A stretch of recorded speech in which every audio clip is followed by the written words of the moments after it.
for two. Kickers are extra, I give them the boot. Ooh, going for two. Sit back, relax while I grab me a brew. Ooh, now I'm reclining while putting my time and I'm ready to go. My spine is aligning and much my lineups, my bank account grow. I am so rich, but knowledge is all that I'm leaving it with. Ooh, listen to this. Multiple options, how far can I get? Ooh, DFS Dynasty redraft tonight, I'm not finishing last. I'm finishing past any and all, I am looking to last. What else? This spot is popping and I am so locked in and only opening the door when it is opportunity knocking. And all of these spots keep on talking and talking. So what are we talking? What kind of alignment? And running it deep, even players forgotten or came from the bottom or hitting that top end. And this spot is popping, yeah, this spot is popping. And woo! This is the armchair, yeah. Put up your arms, yeah. Sound the alarm, yeah, yeah, yeah. Woo! What is going on, guys, and welcome to episode 277 of the Armchair Fantasy Show. I'm your host, of course, Jeff Lambert. You can follow me on Twitter at JeffLambert77. As you can hear, my voice is still a little raspy. I'm still getting over that COVID. If you watched the Friday show, that's when I started to come down with it really hard. I've been out of work for a week now, but we are ready. We are back. Of course, we are live every Wednesday night here on Facebook Live, Twitter, YouTube, and Twitch, and all major podcast networks. I'm here as always with my co-host, Mr. Ryan Searfoss, coming off a big victory for the Ravens, man. I think you're muted. I don't know what happened to Ryan. Can y'all hear me? I can hear you, yeah. I don't know what happened to Ryan. So we will introduce I don't have you muted, Ryan. You have yourself muted. Definitely not muted on my side.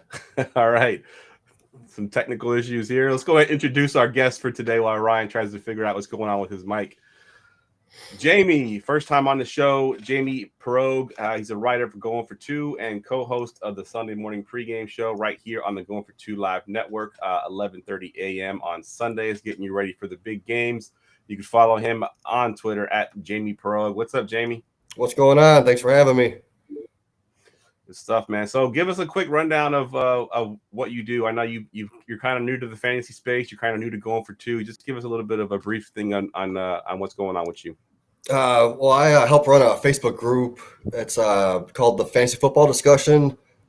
We got over 35,000 members, constantly active, asking questions, just talking football. So if you're on Facebook, go ahead and find our group, join.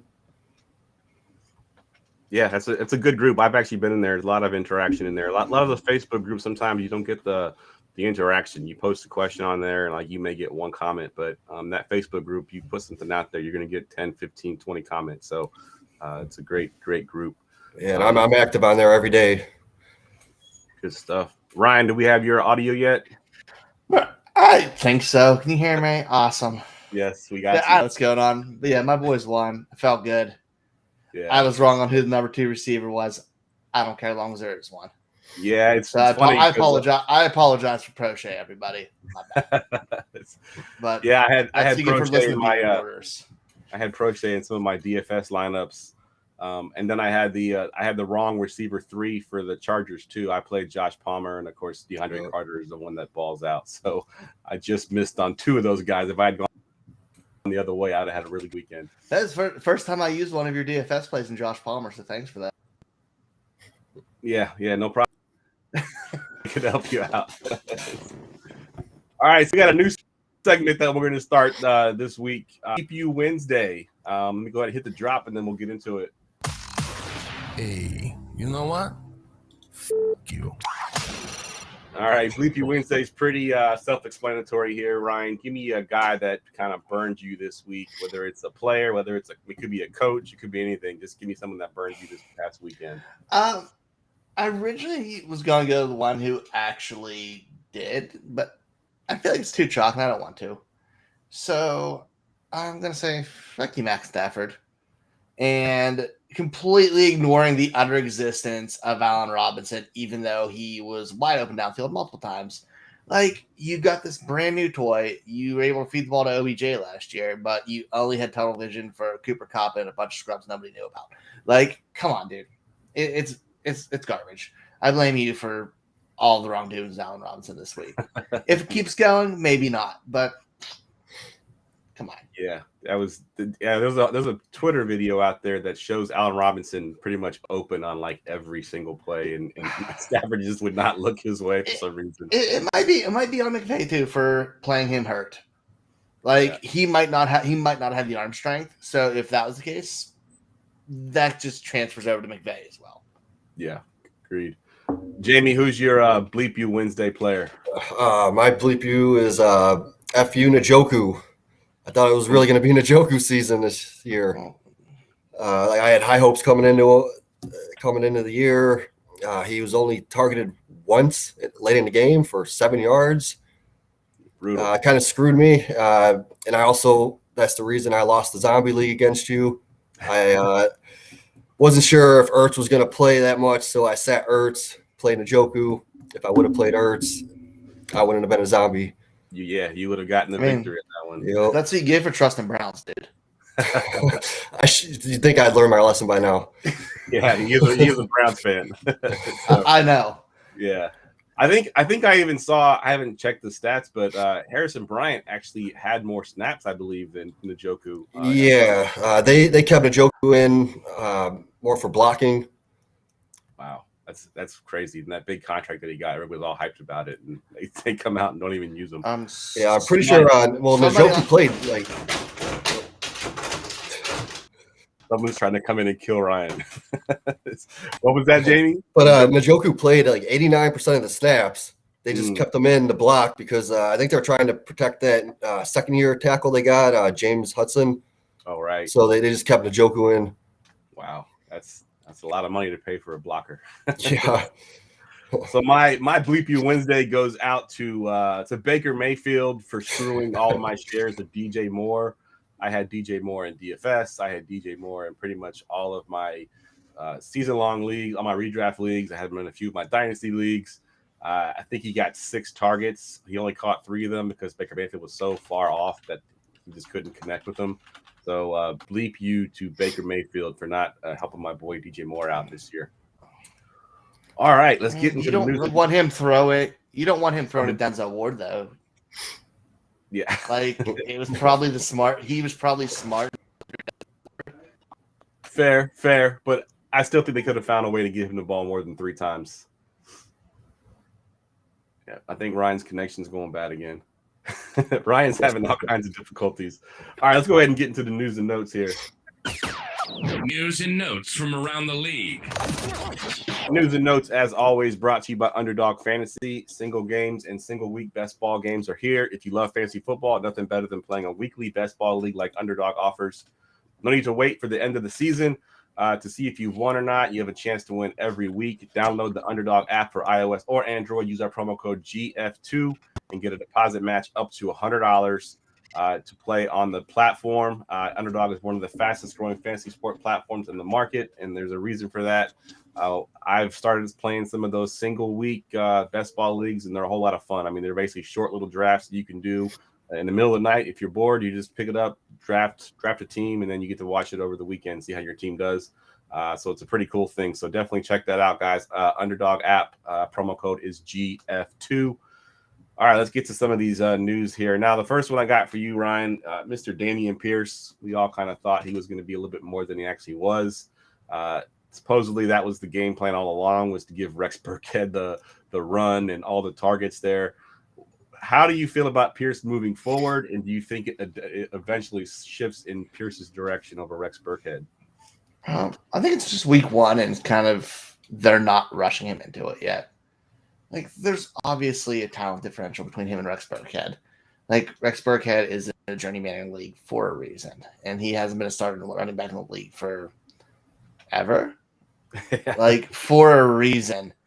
We saw the talent in Damian Pierce. It might just be patient. I mean, in all reality, we probably all got too hyped and probably should have started him anyways, just because we didn't know. And this isn't really a great offense. Like, the team, as a team, they averaged 2.8 a carry against a Colts defense without Leonard. I don't know. So I think we just have to wait on that a little bit. He's worth keeping. I don't know if I'm starting him comfortably. Yeah, the crazy thing is that I saw where the coach said that Pierce was game scripted out because they weren't winning. But I'm like, they were winning almost the entire game. They lost because they weren't running the ball, and they ended up getting caught, and then ended up tying that game. It's like Pierce, that should have been the time when Pierce got the carries, is when they were up like 20-3 or whatever it was. Yeah, and I said they're not a good offensive line unit and team. Like we might have had talent over the situation. Like I think instead of viewing him as an RB2, which the majority of people did, it should have been an RB3 range. RB3, yeah. What about you, Jamie? What are you doing with Damian Pierce going forward? I'm holding him. I tend to not start rookie running backs right away anyway. Pretty sure I told a lot of people just sit them unless you have to start them. You didn't tell me, man. I had him in all my DFS lineups. I'm pretty sure Benny's in the chat. I told Benny that he should probably find someone else. Yeah, I wish I had taken that advice. It was crazy too. I thought he'd be high owned in daily fantasy, and he ended up being on like 7% owned. I was like, oops, I guess I messed up there. I thought for sure he'd be high owned. All right, let's move over to the Giants receiving core and this disaster that is the receiving core. Not how we saw it shaking out at all. Kadarius Toney, I think, only had a 12% snap share, barely played. Of course, Wan'Dale Robinson went out with an injury. And then Richie James actually led the team in targets. Is there anything you can do with this information here, Jamie, with this Giants receiving besides Saquon Barkley? Is there anybody you can touch here? I'm still high on Toney. He looked good. The one catch he made.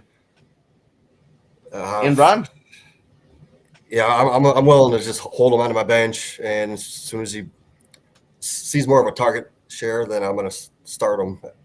Yeah, I think it was crazy because coming in, we're thinking, it's Wan'Dale, it's Kadarius Toney, they had Sterling Shepard get back healthy, but he really, didn't do a whole lot either. And the fact I said Richie James was the number one receiver there.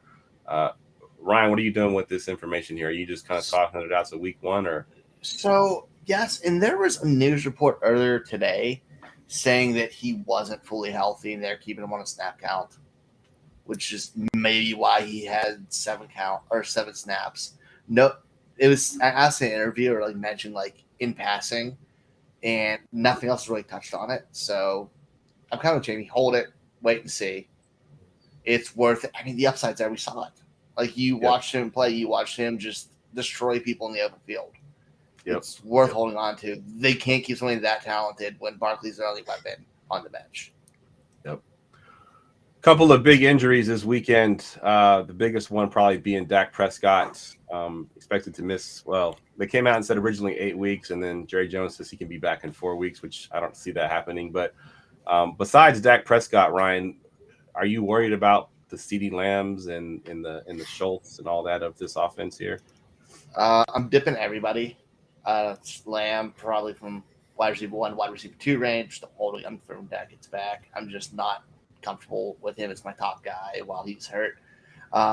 Schultz maybe from a top 6 tight end to a top 11. It doesn't really take much, but I feel like even with Cooper Rush in there, whoever they decide to play quarterback, it might benefit Schultz more than CeeDee Lamb, just because tight ends end up being that safety blanket. But I think it should be fine for the running backs. Like they're going to get even more work than before. So that's a solid for it. Yeah, just to touch on the running backs real quick, Jamie, I wanted to ask you, Zeke and Pollard basically split 50-50 on the snap share there. You think that continues with Prescott being out? Most likely. They might run Zeke a little bit more. I think Zeke had 2 more snaps than Pollard this week. But they'll probably end up using Pollard in the passing game because they're going to be playing from behind more. So I can see Pollard get going. Yeah, I agree. I think Zeke is probably going to be the higher upside guy. I think the PPR guy is going to be Pollard. Zeke will be the guy that gets the touchdowns, that has a little bit higher upside. But yeah, it's going to be a situation that's going to be messy all season long. Another big injury, especially for all of my teams. Elijah Mitchell goes out with a knee injury, expected to miss 8 weeks here. They got a clusterfuck of running backs behind them. We don't know who the hell's going to start here. We got Jeff Wilson, who's expected to be the number 1. He didn't look very good in relief last week. TDP, the rookie, was inactive last week. Didn't even get a chance to play. And then the preseason darling, Mr. Jordan Mason, who looked good in the preseason, didn't do anything in this last game either. Of course, that monsoon was kind of hard to judge anything anyway. What are you doing here, Jamie? If you're a Elijah Mitchell owner, are you trying to add one of these guys and hope that one of them pops, or are you just going to go somewhere else with the? Well, luckily I didn't draft any Mitchell this year at all. In my dynasties, I got Davis Price, but he's sitting on my taxi squad, and most of them, I'm just staying away from that backfield. If you have to, pick up Jeff Wilson. Just hope for the best. But like you said, I think you're higher on Mason. So yeah. I've been saying it has to be Mason or TDP over Jeff Wilson. Only because I think he was washed. He didn't look good last year in relief of Mitchell either. He's never been a fast guy to begin with, and he's had multiple injuries now, leg injuries. So I do think he's slowed down a little bit. He can't hit that hole like he used to. Jordan Mason's not really a fast guy. He's got a little bit of explosiveness, but he's more of a big bruiser. TDP is probably more of the faster guy that can hit the hole a little bit better. So maybe he gets a chance here as a rookie. What are your thoughts, Ryan, here? Are you touching this backfield at all? I'm saving my fab. Like, by the time we figure it out, Mitchell might be back. Like, it's. I think it's going to be a mess. You just rattled off 3 games. I ain't heard of Ben Mason before. Like, it's a mess, man. I'd rather just let somebody else make the mistake or get lucky. And I know that means 2 to 3 guys blew fab in a league, and one of them's wrong. So I'm cool with that. Let them have it. I'll pivot. Most redraft leagues, you should just take a chance at James Robinson instead of them because he's been out there most. Yeah, luckily I planned for it. I had a safety net. I basically had Jeff Wilson and or Jordan Mason in every single one of my leagues that had Elijah Mitchell. But in most of those leagues, I'm not starting either one of them. I had other options that I'm starting in place of him. So, but he did look good until he went out. Unfortunately, that knee injury, it did come up, and he's out for 8 weeks at least. A couple more notes here. Some guys. Let's go to a guy getting healthy here, Ryan. I want to talk to you because this is your team here. J.K. Dobbins practiced in full today. If you have him on your team, are you putting him in this coming up week? If he's No, I'm waiting until he's healthy. Like, I want a game under his belt because they talked to him about his injury today, and it was way worse than an ACL. Like, he admitted it was an ACL, an MCL, and like his hamstring. Wow. Like, it was really bad. And I know looks good in practice. He's moving well. They said it's the best he's looked. I'm still kind of being cautious. Plus, we saw Baltimore run one of the least times they have in Lamar. At least like parts of the game since Lamar Jackson's the quarterback. They kind of aired it out the few chances they had last week. So I'm just kind of being a little cautious with Dobbins as of now. Week or two, let him get a start under his belt, then I'll feel good. But I think even if he's in, it'll be a snap count. Gotcha. What about you, Jamie? Same thing for you? Are you just wait and see with J.K. Dobbins? Yeah, pretty much just hold him on your bench unless you have to flex him out there. Like I'm stuck in our zombie league. I have to start him as my RB1. So I'm hoping he gets a touchdown or two. But other than that, I probably got better options on my bench. Yeah, I'm with you. I have J.K. Dobbins in one league. It's the Scott Fishbowl. And last week I lost Rondell Moore. I lost J.K. Dobbins. I lost Alan Lazard. And then I lost Elijah Mitchell during the game. So I had a rough week. I ended up finding a way to win. I don't know how. I still ended up winning that game. But this week I had to start J.K. Dobbins just because I have to. I have nobody else. The only other guy I have on my rosters aren't even playing. So like Gus Edwards, I picked to back up J.K. Dobbins. And, of course, he ain't even playing. Gus ain't only playing for a while.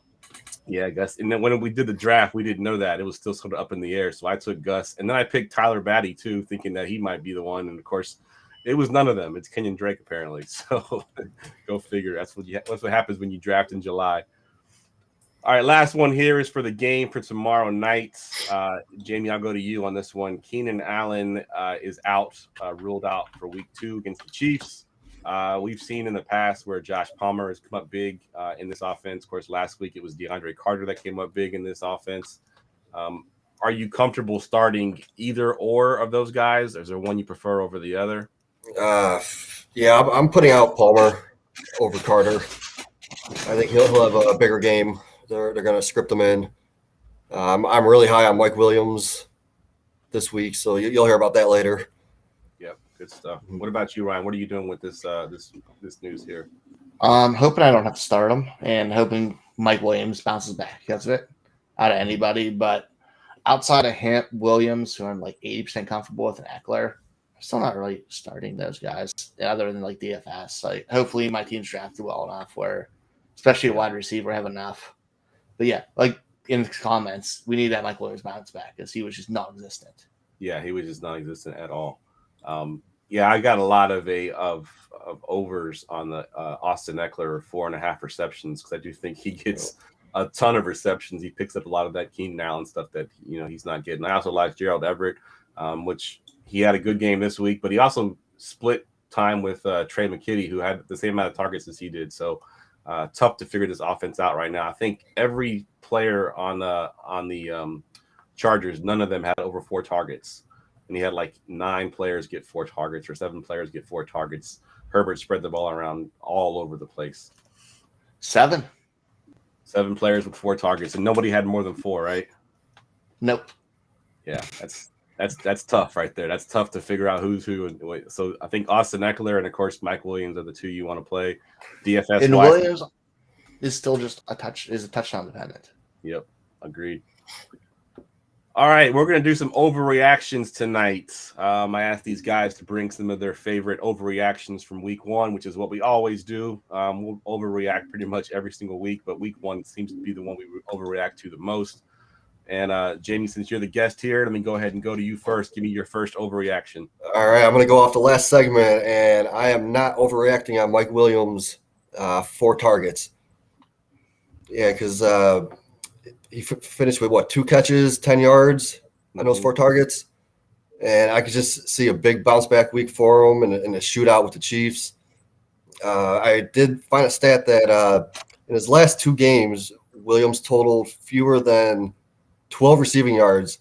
The following week, he averaged 132 receiving yards in both games. And then also in the last 2 games where he received 4 less targets, he averaged 16 targets the next game. So I can see a huge bounce back week for him.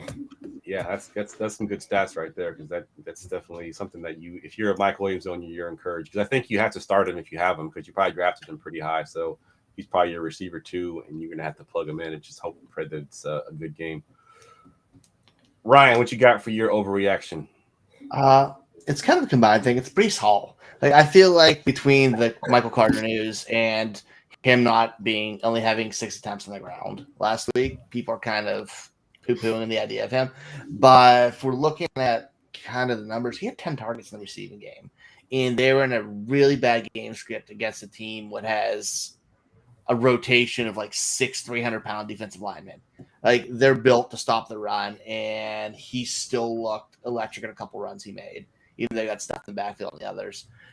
It may not be next week, but once Zach Wilson comes back, that should help out a lot. And the longer we get, the more carries. But dude, he was so involved in the passing game already, and you love to see that out of a rookie back. Yep, I like it. So my overreaction is, let me ask you a question, Ryan. How much fab would you drop on a guy that had 26% of the snaps, 4 carries, and 1 target? How much fab you dropping in that guy? Not a lot, right? No. Taysom Hill. Please stop overreacting to Taysom Hill. That was all that he did. Oh.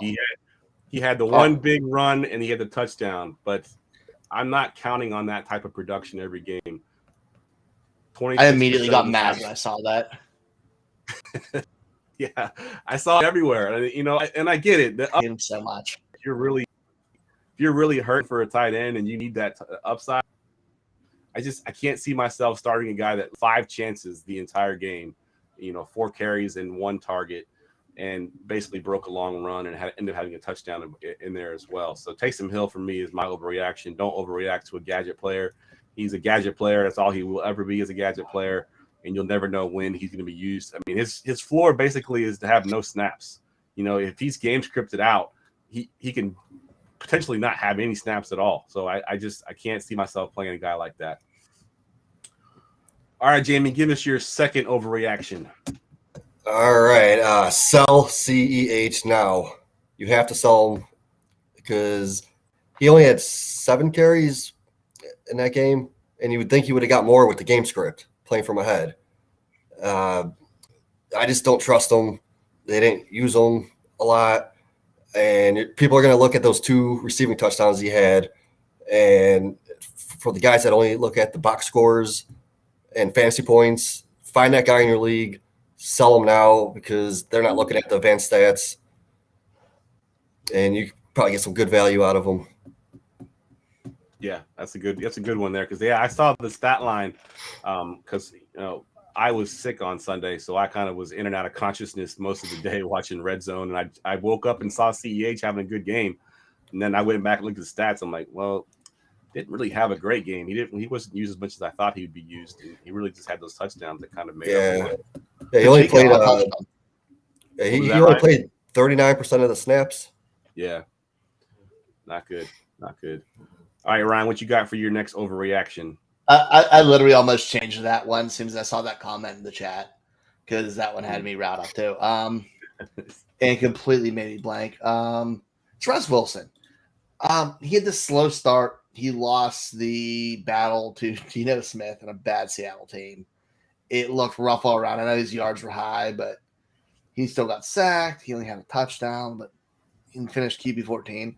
I think this performance he had on national TV is complete overreaction. He played 0 snaps in the preseason on a brand new offense, so there's no continuity whatsoever. The receivers didn't play. Nobody on that team played the entire preseason. It's crazy that he didn't do that, and it's kind of bad for the coaching as well. But I'm not worried about him at all. In fact, he's somebody I'm going to make an offer at because he has weapons. We saw the flashes. We saw Jerry Jeudy make a ridiculous play where he just roasted people.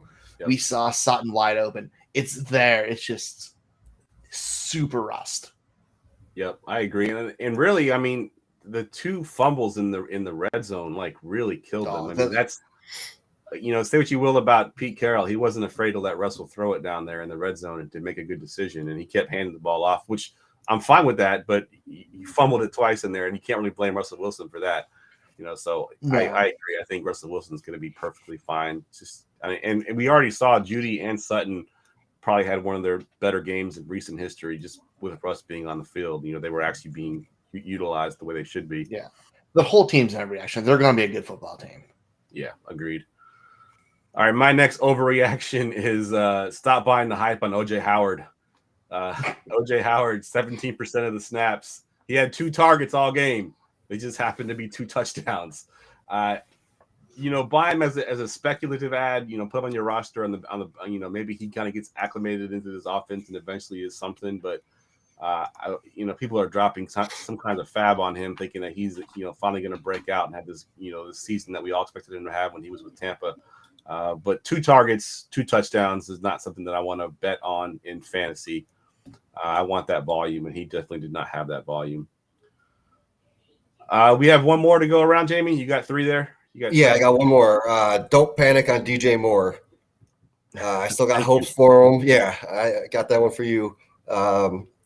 He was one of 9 receivers last week to run a route on 100% of his team's dropbacks. He had a 23% target share, only catching 3 passes, 43 yards. No touchdowns, but he is the elite alpha on that team. And I don't see Robbie Anderson catching 75-yard touchdowns every week. So, DJ Moore is a great buy low candidate right now. So go out and get him. Love it. Because, my bold prediction in this offseason was that DJ Moore would have 10 touchdowns this year. Yep. Not up to a good start, but I think he'll be fine. All right, Ryan, keep talking my guys up. You just bring a curse with you. Mine it's kind of a dynasty one. I know we're redraft season, obviously, but this is a dynasty one, and it's 2 guys combined because they both they shit the bed hard, and that was Christian Watson and Alec Pierce. They both had big time drops on touchdowns. We saw Alec Pierce have 2 red zone targets, turned into nothing. We saw Watson drop that one, just butt naked down the sideline. It's week 1 of their first start. It'll come around. Don't panic sell these guys. Go try to buy these guys in Dynasty. They're rookies. bad things happen to the rookies sometimes. Just be patient. Not only that, they're both small school guys. I mean, so they've never played in the big sort of like games in college. You know what I mean? They played in small schools. Pierce played for Cincinnati, so he played in like the playoffs, so he did all right. But Watson, he's playing against grown men now. He's going from like accountants and future lawyers to grown men in the NFL. Like, just be patient, dude. Like, don't sell them a dynasty yet. It was just one bad game for a rookie. Granted, it was real bad, but it's okay. Yeah, it was pretty brutal. All right, my last one is Carson Wentz. I know he had an awesome game fantasy wise. Obviously won that game, but he also had some boneheaded Carson Wentz type plays, and he was playing against the Jags, so I wouldn't overreact to that yet. I do think he's still a good QB2 in Superflex leagues, but I wouldn't be making him my QB1 in any of my leagues just yet. Jahan Dotson made some great plays for him. Even that touchdown play, I don't think Carson Wentz should have thrown that pass, but Jahan Dotson made an awesome play on it and caught it for the game winner, basically. But I'm not buying. I think Carson Wentz finished at like a QB4 or QB5 this week, and I just don't see him finishing there on the season. He's going to turn back into Carson Wentz eventually. It's just week 1, so don't go over spending your fab budget on Carson Wentz.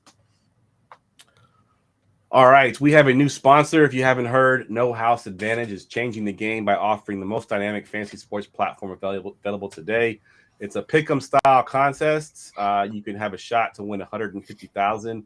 And with our promo code GF2, we keep it simple here. It's always GF2. You can get a deposit match up to $25. I'm also doing advice columns on goingfor2.com to give you some ideas of what to play. It's basically you pick over-unders on the players. You build sort of a lineup with over-unders on prop bets, and you get to play against the house. And you win up to 20 times your money based on how many picks you make. They got NFL, NBA, MLB, PGA, MMA, NASCAR. They got it all. So, again, use that promo code GF2. You can use it at nohouseadvantage.com, or you can download the app, NHA, No House Advantage, on the App Store, and then you get your deposit match up to $25. All right, let's get into our weekly prop bets. Going for 2 Live and playpickup.com present the pickup props of the week. All right, if you're new to the show, we do the pickup prop bets of the week. We post them in my Discord channel and Going for Two's Discord channel. If you want to join the Discord channel, just go to goingfor2.com. In the bottom right-hand corner, you'll see the Discord logo. Just click on that. You can join the community there. We post these questions in our weekly prop bet channel. Get some votes on it, and we'll talk about them here on the show. So the first one we have here, Ryan, is a simple head-to-head: Christian McCaffrey versus Saquon Barkley. Who has more total yards in week 2? Barkley had the advantage in week 1. I swear I'm not just in the moment on it. Dude, Saquon looked amazing. Like, he looked like that dude he used to be, fully healthy. He's electric. They're just feeding him in that offense. And knowing the coaching staff, we know they'll keep doing it and keep doing the right thing. We have a lot of questions over in Carolina with Baker and company. I have no questions that Saquon's going to get fed. So, yeah, I'm going to take the safe bet on them. All right, what about you, Jamie? You going Saquon or Christian McCaffrey here for total yards? I'm going to go CMC. Right now, I actually have them back-to-back in rankings. CMC at 1, Barkley at 2. But I just think CMC is going to get more involved in the passing game. Yeah, I'm torn because a lot of my leagues I have 0 Saquon, so I want to believe you, Jamie, but and the eye test looks so much better for Saquon this past week, and I have to lean Saquon if I want to stay biased. I want CMC to do well because I definitely have more exposure to him in all my leagues, but Saquon just looked electric, and Christian McCaffrey didn't look he was part of that offense for some reason. Other than the touchdown, he really didn't do a whole lot of explosive plays or anything. But I hope you're right, Jamie. The Discord agrees with me and Ryan at an 81% clip, going with Barkley. A little bit of bias there, I'm sure, because of the game he had this past weekend. But Barkley 81% in the Discord. The next one we have here is the guy we mentioned earlier that's going to be starting this week for the 49ers, Jeff Wilson versus Rashad Penny, also in the same game. Who has more rushing yards in this one, Jamie? Jeff Wilson? I'm going to go with Penny on this one. I think last week he had over 5 yards a carry, or right at 5 yards a carry, and he only rushed 12 times. So if they can get him going a little more, I think he'll get more than Wilson, because we don't know if they're going to use just Wilson or Davis Price. Deebo Samuel. Deebo, yeah, and Trey Lance. Yeah, it's going to be a whole conglomerate. Yeah, I think I'm with you. I think it is Penny, but I do have some reservations about it, only because it is the 49ers. They have a really good run defense. And then also Kenneth Walker Jr. is returning this week as well. They already said he will play. So he will, if Penny only gets 12 carries, in week 1, is he can only get 9 and, or 8 in week 2 with Kenneth Walker picking up those other couple carries? I don't know. But I think, like you mentioned, we don't know who the Niners running back's going to be. So is it going to be Wilson? Is it going to be Mason? Is it going to be TDP, Trey Lance, Deebo Samuel? They'll all kind of get carries there.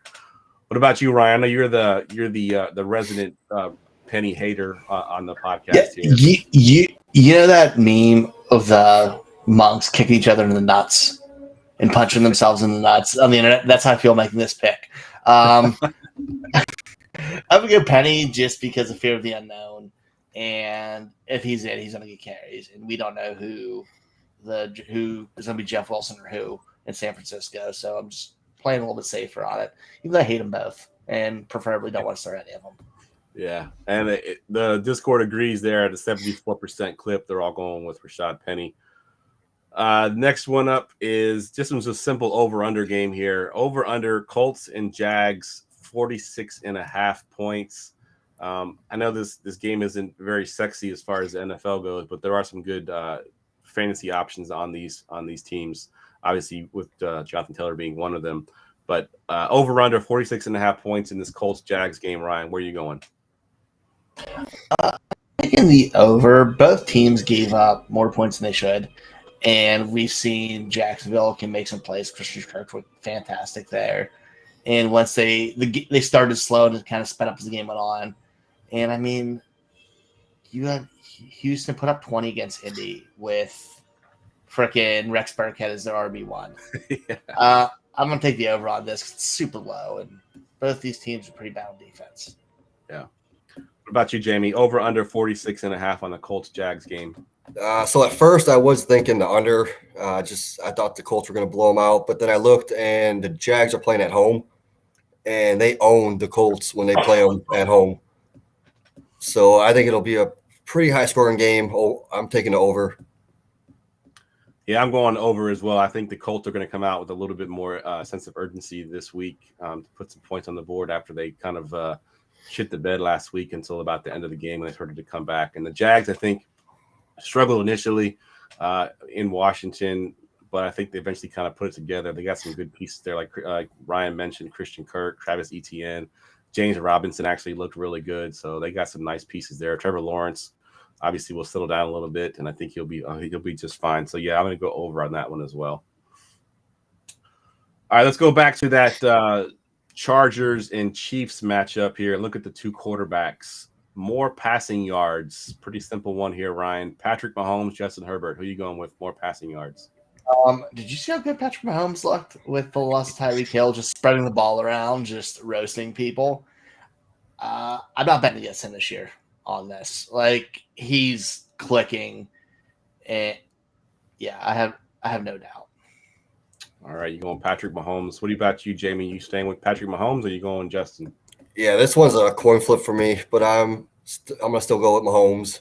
Like, I was thinking it's gonna be Herbert, but without Allen, I just don't think he'd get it done. Yeah. I'm torn. I actually did an article and wrote up Mahomes for an over/under prop bet, and Mahomes only had 5 games last year over 300 yards passing, which is kind of surprising when you think about how much he's thrown the ball over the field. He only had 5 games total, and the Chargers only gave up 3 games last year over 300 yards on defense. So that makes me a little bit nervous with going the over on Mahomes here. But like you guys mentioned, without Keenan Allen, Justin Herbert's kind of missing his main guy there. I do think Mahomes looked amazing last week, kind of just proving the haters wrong that, he doesn't need Tyreek Hill to be a great quarterback. So I think it's going to be Mahomes as well. Also, as pointed out in the chat, J.C. Jackson's out for the Chargers, which is also super beneficial for Mahomes and company. Agreed. All right, last one here. We got two receivers going head-to-head here. Simple, more receiving yards, Jalen Waddle or Rashad Bateman. We'll go to you first, Ryan. I feel attacked again. So I'm going to preface it. It depends if Marcus Peters is playing or not. If Peters is out again, I'm taking Waddle because they are down to their third string corner again. They'll be playing Stevens, who split time between that safety last year, who would be put on him while he held his own. I don't think he has that kind of speed there. So I'd lean that way. If Peters is back, that changes it up for me. All right. So you're going with a little bit of a caveat there based on Marcus Peters. What about you, Jamie? See, I love Bateman this year. He's probably one of my most owned players, and I don't own any Waddle, but in this game, I'm going Waddle. I just think they're going to be playing from behind. They're going to need to air out the ball, and that's where Waddle's pretty good at down the field. Yeah, I'm with Waddle as well. I love Bateman. I'm with you. I have Bateman in a lot of my leagues. I drafted him over Waddle. Now, I traded back in my rookie drafts when I could have taken Waddle, and I took Bateman when I traded back. So I preferred Bateman over Waddle for the discount. But with that said, Waddle proved last year the chemistry he's got with Tua. Obviously, week one still pretty damn good. So I'm not too worried about Waddle. I do think that he's the one that gets more yards on this week too. All right, we're gonna get to some listener questions. I know I saw a bunch of chatter in the group chat here with, so I'll try to go back and find some of those as well. But let's go ahead and hit the drop first. Go ahead, ask me anything. All right, I did have one that I pinned to the top here from James Henry in the chat. He wants to know thoughts on James Robinson and Michael Carter. Ryan, I don't know if it's a sit start between the two of those guys or just what you think of them going forward between James Robinson and Michael Carter. I think I'm going to lean more for James Robinson. I love Etienne, but they're definitely in on Robinson. And Breece Hall's an ascending prospect who they took high draft cap on this year. And like I said, he got highly targeting the passing game. I think at the end is going to be fine, but I think we're going to see a pretty even split with him and Robinson. Fair. All right, Jamie, you got this next one here. It's from R. Brusalis, I'm guessing. I don't know how to pronounce that last name. On Discord, he lost Dak as in his one QB league. He lost Dak. The best QBs on waivers right now are Daniel Jones, Ryan Tannehill, Carson Wentz, or Jared Goff. Any of those guys stand out to you as replacements for Dak Prescott? That's a tough one. Not really any of them. You could go with Daniel Jones. He's got that rushing upside. It just doesn't really have the receivers. Right now, I would have to say Wentz, just because of what he did this past weekend. Yeah, I think the way I look at this is I would look at matchups, and I don't have them in front of me here, so I don't know who's playing what. But at this point, you lost Dak. You're streaming your quarterback the rest of the season. I think you're just going to look at matchups and try to figure out who has the best matchup. I'm pretty sure Tannehill plays Buffalo, so you can eliminate Tannehill from that equation. But Wentz and Jones, I think, have some pretty – I think actually Wentz and Goff play each other, I believe. They do. So I prefer Wentz in that scenario going up against the Detroit defense. So Wentz would be my choice as well. I feel like Wentz will take you on a journey this year. As your starting point. Like, he's going to have some, he's going to have those 4 touchdown, 4 interception games. He's going to be he could be garbage time gold. He could be the new Blake Bortles. Yeah, he definitely could be. He's like you said, he's going to make things interesting. That's for sure. All right, I'm going to go to you, Ryan, on this next one from Pizza Roll in the Discord. He wants to know, is he going to start Gabe Davis against the Titans or Rashad Bateman, who we just talked about, going up against Miami? So Gabe Davis or Bateman, I'm assuming PPR. It doesn't say, but I'm assuming PPR. Out of those two, I swear, I feel attacked again. I'm going Gabe Davis just for the fact I don't think the Titans defense is that great. And Buffalo's just throwing the ball all around right now. So I'm going to take them in that matchup. And Miami still has pretty good corners, so I'm going to lean Davis' side. Yeah, I think I agree there. I think, like you mentioned, the corners from Miami are pretty good. Xavier Howard's probably going to be on Bateman, and I don't love that. Yeah, agreed. And Bateman really, other than that really big long touchdown last week, really was kind of quiet. So going up against the better defense, I'm a little bit worried about him. So, all right, going back to you, Jamie. This one is from B. Watworst. He wants to know Gerald Everett or Dalton Schultz. We mentioned Everett earlier about the 4 targets that he got. Schultz, of course, now has Cooper Rush as his quarterback. Oh, that's a tough one too. I'll probably go Everett just because of the better offense. He'll probably see like 6-7 targets, maybe if it's a shootout. Get a touchdown. Yeah, I was gonna say I think touchdown upside is probably better for Yeah. Everett. Schultz. Schultz might get more catches just because they'll use him as a safety blanket, but I just don't see a touchdown coming from him. Yeah, I like that. We do have another question in the chat here from the Fantasy Goods. And Ryan, I wanted to ask you this one because it's about your boy Duvernay. What do you think of Duvernay going forward? Do you think he falls off, or do you think he continues this kind of ascension here? I think him in the 4 to 5 target range, maybe a little bit more, maybe 4 to 6 is probably where he lives. But I don't know if we're going to get like a ceiling that we want out of him. Like, he's a flex star who maybe want to try to play that touchdown game in DFS. But I don't think I'm going to really want to start him unless he starts getting volume. He's still target number 3 in an offense that doesn't pass the ball all the time. Like, half his target for the touchdowns. Yeah. Yep. Agreed. All right, Jamie. Which 2 receivers should he start out of these guys? Amon-Ra St. Brown, CeeDee Lamb, Mike Williams, or Amari Cooper. You got to pick 2 of those guys. I'm going St. Brown and Mike Williams for sure. Yeah, I just don't trust Cooper. Don't trust the Browns offense right now.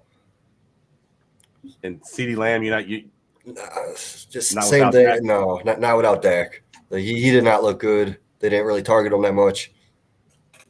Right now, if I was in a draft, I would probably take CeeDee Lamb in like the 7th, 8th round instead of the 2nd. Yeah, based on quarterback alone, that's a good call. Yeah. And I agree. I think Amon-Ra St. Brown showed last week what me and Ryan been saying all offseason that, TJ Hawkinson and Swift weren't healthy last year, so he was the only show in town. Well, they were healthy in week 1, and he still looked pretty good. So Amon-Ra St. Brown's a pretty good player, and I think he gets that volume. Mike Williams, you already mentioned, he's got that touchdown upside, and they're going to have to use him if they want to win this game. So I think Williams is definitely who I go with. All right, going back to you, Ryan. This one's from Nomad.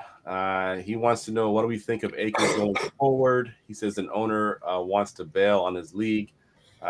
He's his RB2 currently, but does he want to roll with Singletary, Melvin, Hines, or McKissick, or does he want to go after and get Akers for possibly a discount and start Akers? Honestly, I think I tried to get Akers at a discount. There's a lot that went wrong there that I don't know. I think there's something we don't know injury-wise with him where he wasn't getting carries. 2, the game script just wasn't the game script for him. It was the game script for the pass catching back, which is Henderson. And if Akers wasn't fully there, health-wise, it makes a difference. But it's worth the dice roll. We've seen flashes. And if you can get him cheap, what's the harm? But I'm not starting him yet. But he's a good matchup for Atlanta this week. That could change a lot of people's minds really quick. Yeah, they came out and said that he looked really good in practice, and he, I guess, reacted well to basically being benched, in practice. So there's something we didn't know. There just has to be. Yeah. Just like with Kadarius Toney, there's something we didn't know because the volume didn't make sense. All right, Jamie, we got one in the chat here from the Fantasy Goods again. I'm going to ask you this one. Yeah. Chase Edmonds or Travis Etienne? Yeah, Benny did this on purpose. He knows how high I'm on Edmonds and Etienne. So what's the matchup? I don't even know who the Cardinals – or not Cardinals. Miami plays Edmonds ain't going to run against Baltimore. Just straight up, he ain't going to run against Oh, he's playing Baltimore, then go ETN this week. Yeah, Edmonds averaged like 2.9 last week a carry. he's not going to do anything against Baltimore. Yeah, I think I'm with you. I think it's ETN for me as well. With that PPR upside, I know they both have PPR upside, but Travis Etienne I think is sort of built for that. So I do think ETN is my choice as well. All right, let's do a couple more here. We'll go to you, Ryan, in this one.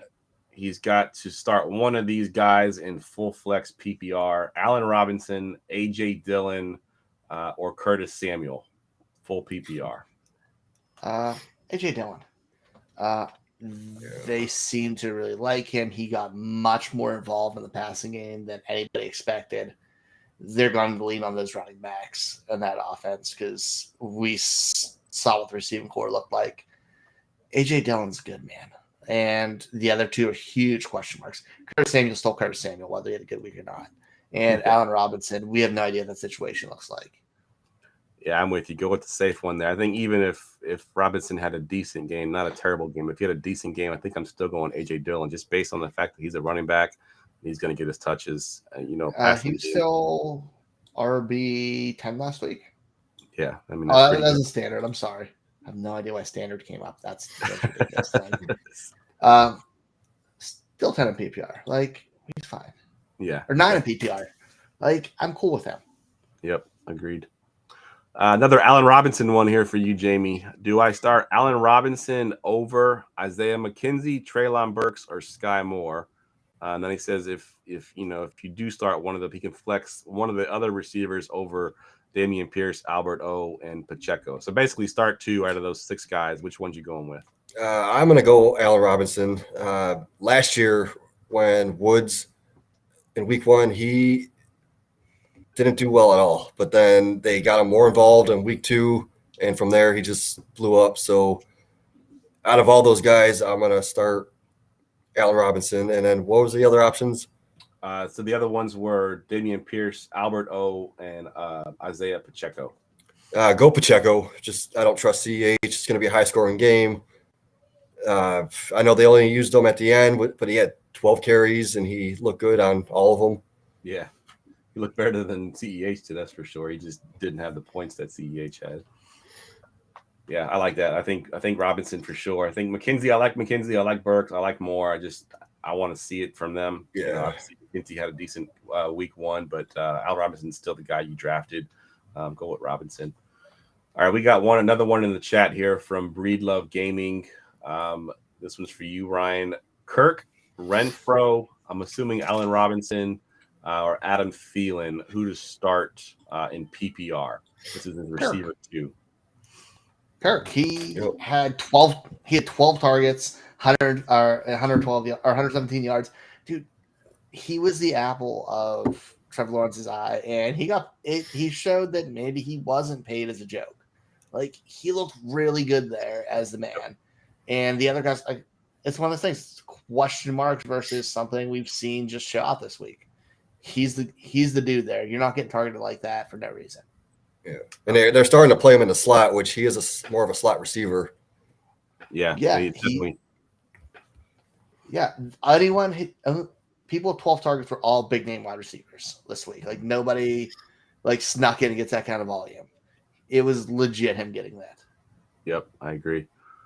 All right, last one here, Jamie, from J Diddy 2 on Discord. This is a trade question. He says he's going back and forth on this, but he's asking, do I trade away Cordarrell Patterson for Kareem Hunt? It's a half-point PPR league. Yeah, I don't trust 31-year-old Patterson. Kareem Hunt, he's going to catch all those passes.